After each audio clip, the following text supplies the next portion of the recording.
Khofifah digugat Risma, dulu 2 kali gugat Pak Dekarwo.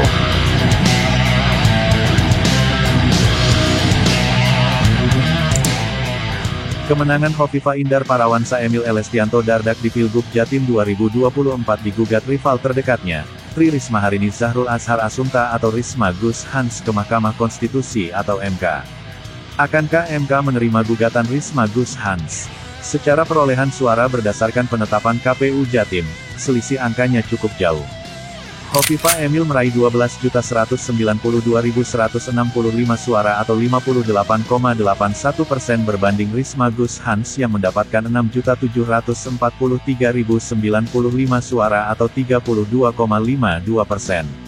Selisih 5.449.070 suara atau 26,29%.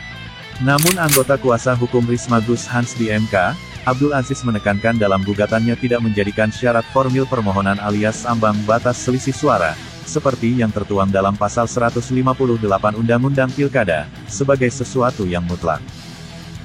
Gugatan Ibu Risma dengan Gus Hans ini itu tidak sekadar menyangkut perselisihan hasil.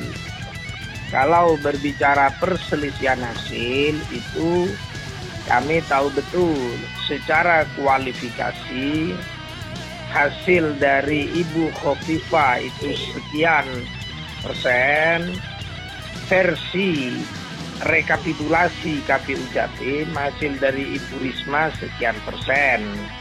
Tentu itu tidak menjadi pokok utama di dalam gugatan. Dalam 6 poin petitum permohonannya, salah satunya Risma Gus Hans meminta agar MK mendiskualifikasi Khofifah Emil karena dinilai telah melakukan pelanggaran secara TSM alias terstruktur, sistematis, dan masif. Terstruktur, itu kan kita maknai ada struktur, aparatur, dan atau aparatur sipil negara yang patut diduga terlibat dalam proses pilkada yang itu dilarang oleh peraturan perundang-undangan. Yang kedua, ada dugaan keterlibatan, misalnya pihak-pihak tertentu yang patut diduga adalah bagian dari penyelenggara atau oknum penyelenggara yang tidak bekerja secara profesional. Yang ketiga, ada soal pemberian bantuan sosial, bansos, yang patut diduga untuk memengaruhi politik elektoral. Dari catatan Barometer Jatim, sepanjang 4 kali Pilgub Jatim digelar secara langsung, 3 diantaranya berujung gugatan ke MK. 2 gugatan sebelumnya dilayangkan Khofifah saat tumbang di Pilgub Jatim 2008 dan 2013. Pada Pilgub Jatim 2008, Khofifah yang berpasangan dengan mantan Kasdam 5 Brawijaya, Mujiono, akronim KAJI, menggugat kemenangan Soekarwo Saifullah Yusuf atau Karsa saat keduanya head-to-head di putaran kedua.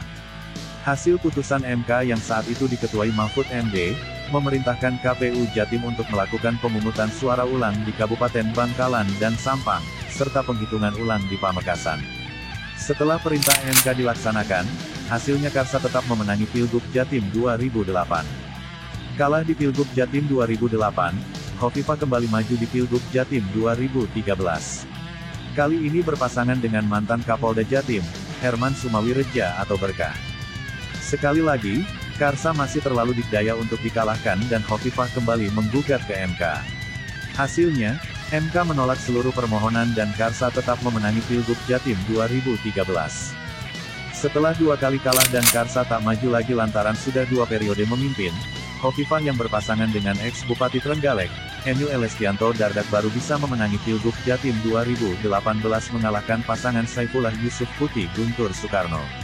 Meski menilai banyak kecurangan, Saifullah Putih memilih tidak mengajukan gugatan ke MK. Berstatus petahana, Khofifah Emil bergandengan lagi di Pilgub Jatim 2024. Mengalahkan Risma Gus Hans dan Luluk Nur Hamidah Lukmanul Hakim. Kali ini giliran Risma Gus Hans yang menggugat kemenangan Khofifah Emil ke MK. Terkait gugatan ini, Abdul Aziz mohon doa kepada seluruh warga Jatim agar MK tidak saja memasuki pada sidang pendahuluan, tetapi bisa masuk pada sidang pokok perkara. Nah, harapan kami tentu mohon doa kepada seluruh warga Jawa Timur agar apa yang kami lakukan ini itu betul-betul menjadi bahan pertimbangan Mahkamah Konstitusi yang tidak saja itu memasuki kepada sidang pendahuluan, tetapi nantinya bisa masuk pada sidang perkara. Itu aja.